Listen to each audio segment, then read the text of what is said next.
aquário, né? Nós já tivemos aqui, participamos da mesa, se alimentamos e vamos cantar um hino e depois nós vamos participar da ceia do Senhor. É o partir do pão, né? Que a ceia já é esta, que nós já estamos, né? Então a gente vai participar do pão e do vinho também e do lava-pé, né? Então que Deus nos ajude nesta noite. Hoje é noite para relembrar aquele dia no Calvário. Muita gente não sabe o que era aquele dia no Calvário, o que aquele dia no Calvário nos proporcionou para que hoje nós estivéssemos reunidos aqui e com um pensamento só. Às vezes as pessoas falam assim: eu sou crente, estou há 30, 40 anos numa igreja, numa denominação, mas muitas das vezes Deus não sabe a razão pela qual o Senhor Jesus tomou a cruz. Então aí as pessoas não sabem a razão pela qual o Senhor Jesus tomou a cruz. Eu ouvi a irmã falando assim sobre princesa, né? Que eu comecei a escrever com 4 anos de idade, né? Aí eu falava para minha mãe quando eu tinha 5 anos, eu falava assim: um dia eu escreverei para o mundo inteiro. Eu contava essas histórias assim para minha mãe, né? Que o pregador da casa era eu, né? Era criança, nos anos 60 ainda, né? Então a gente tinha essa história lá e eu falava assim para ela que eu falaria para o mundo inteiro sobre aquele evangelho que Deus anunciou primeiro a Abraão. Eu quero lembrar que nesse dia era o dia que toda a minha família se reunia para relembrar desde as tribos africanas, desde quando o príncipe e a rainha de Sabá desbravou a África, e os príncipes tomaram aquelas nações e ali todas foram prósperas no tempo do rei Salomão. E quando o Senhor Jesus veio, aqui as terras das Américas ela já era povoada. Eles enviou os primeiros habitantes para a terra das Américas, foi a rainha de Sabá. Muita gente não sabe, quando Cabral chegou aqui, encontrou os índios, né? Aí muitos perguntaram: de onde vieram os índios? Tem muitas interrogações nesse sentido. De onde vieram os índios? Os índios, quem vieram para cá foi a rainha de Sabá. Tanto é que nós temos aí na Aparecida do Norte, os católicos catou a imagem da rainha de Sabá e fez a Aparecida do Norte, né? Mas na verdade aquela é a rainha de Sabá. É a imagem da rainha de Sabá que eles acharam e colocaram o nome. Achamos a Aparecida. A Aparecida apareceu. Então ela foi adorada pelos católicos como a rainha do Brasil. E na verdade, biblicamente, ela é a rainha do Brasil.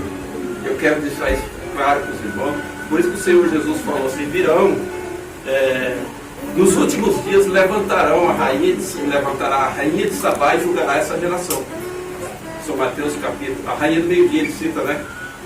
E chama a rainha de Sabá. Porque quando eu falo isso para os nossos irmãos gentios, eles não têm a vasta ideia do como o Senhor Jesus se dirigia para falar dessas coisas.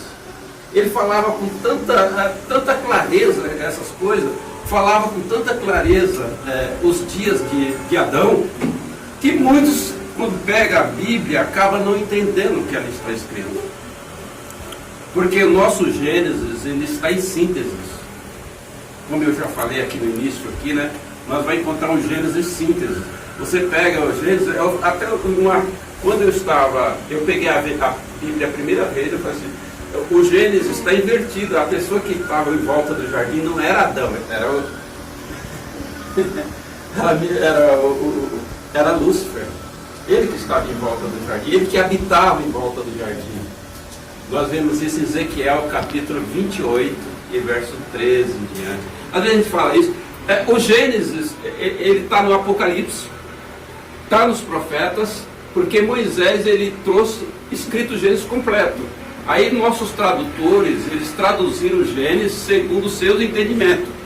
E a tradução não deu corretamente. Tanto é que o Senhor Jesus, quando ele chegou, o que ele dirigiu aos escribas, né? Dizer, escribas e fariseus hipócritas. Ele começa isso no capítulo 23 de São Mateus, do verso 13 em diante. Ele fala: escribas e fariseus hipócritas. Por que o Senhor Jesus falava aquilo? Porque estava errado as traduções. desde os dias do Senhor Jesus. Os escribas traduziam a Bíblia errada para os judeus, e para nós não foi diferente. Nós temos o Gênesis, que você pregar no Gênesis, você vai encontrar os primeiros filhos de Adão, quem mesmo? Abel e Caim. Nós vamos encontrar esse no jeito que o primeiro filho de Adão foi esse, né? Esse foi o primeiro filho que Eva teve com dores de partos. Antes de ter esse, Adão e Eva, ele já tinha tido 8 filhos. Ele já tinha tido 8 filhos antes de chegar nisso. Esses 8 filhos eram os pais dos reis das nações. Observe uma coisa, quando o Senhor Jesus fala em São João 14, ele diz assim: na casa do meu pai há muitas moradas, se não fosse assim eu vos teria dito, vou vos preparar lugar. Sabe de que cidade, de que lugar ele estava falando? Alguém sabe? Ele estava falando da cidade do Éden, de Adão, que ele tinha fechado. Tanto é que quando ele estava sendo crucificado, o ladrão da direita o defendeu. Ele falou assim: Senhor, lembra-te de mim quando entrares no teu reino. O que foi que Jesus respondeu? Hoje mesmo estarás comigo no paraíso. Naquela cidade que ele disse: na casa do meu pai há muitas moradas. Observa que Moisés, quando ele teve aquela visão, eu disse que ia cantar, mas estou pregando, estou falando. Está bonito.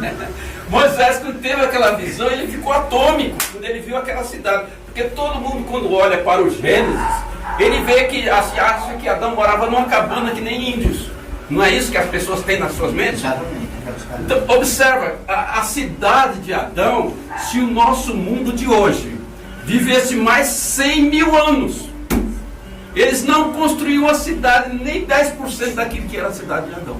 Porque a cidade de Adão foi a cidade que Deus construiu, cujo artífice construtor é Deus. Ela simplesmente foi renovar, foi mudada de nome para voltar para a terra como a Nova Jerusalém. Por isso que Paulo fala: e chegaste à cidade, chegaste ao Monte Sião, a cidade a cidade celestial dos primogênitos, a igreja dos primogênitos, a assembleia das igrejas dos primogênitos, não é isso? Então observa que Paulo fala sobre essas coisas.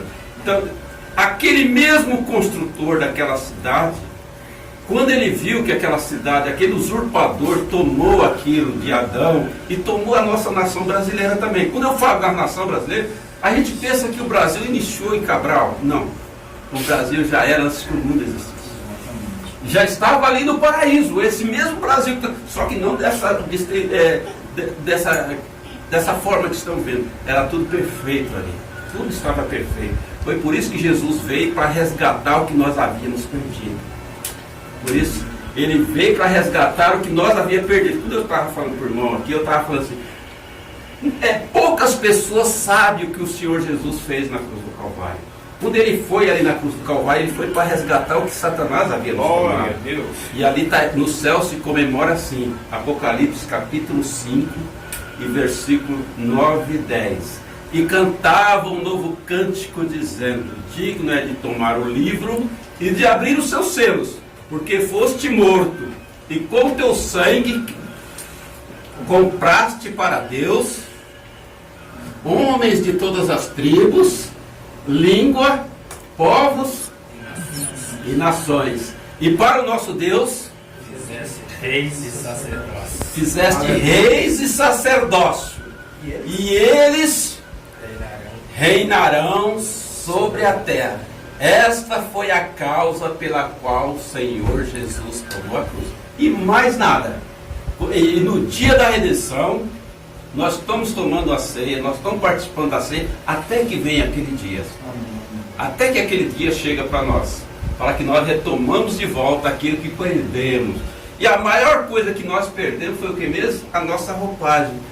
Quando Deus foi procurar Adão, ele estava sem aquela roupagem. Muita gente pensa que era roupa, era nu assim, mas era aquela roupa, era o nosso tabernáculo, nossa roupagem celestial. A roupagem de príncipes e princesas, né? De reis. A roupagem real. Paulo fala em 2 Coríntios 5. Depois o pastor dá umas pinceladas sobre isso, mas eu só dei essa entrada porque hoje é noite de Santa Ceia e nós vamos cantar hinos para relembrar isso. Depois o pastor estará aqui Depois nós falaremos mais entre irmãos sobre esses acontecimentos. Hoje é noite de Santa Ceia, nós não vamos tomar o tempo, mas como é uma confraternização anual, nós estamos aqui para relembrar esse